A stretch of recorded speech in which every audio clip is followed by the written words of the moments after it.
మా ఇంట్లో వాళ్ళు ఉంటే నాకు ఈ కష్టాలు వచ్చేవే కాదు.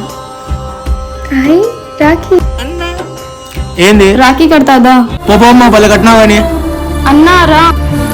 ఏంది రాఖీ కడతాదా? నువ్వు నీ ఒక రంపా 5 సీట్ నుండి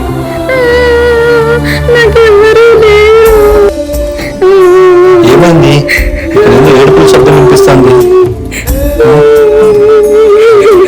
అమ్మా ఏమైందమ్మా?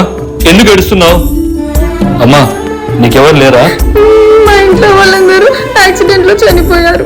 నేను ఒక్కదాన్ని రాఖీ కడతా అంటే ఎవరూ కట్టించుకోవట్లేదు. ఏడ్సకమ్మా, ఇప్పటి నుంచి మీ అన్నయ్య నేనే. కట్టమ్మా రాఖీ. రక్షాబంధన్ అంటే మన చెల్లెలకి మన చివరి శ్వాస ఉన్నంత రోజులు మనం మన చెల్లెలకి రక్షణ ఇస్తూ ఉండాల. హ్యాపీ రక్షాబంధన్ మా ఇంటికి. సరే అన్నయ్య.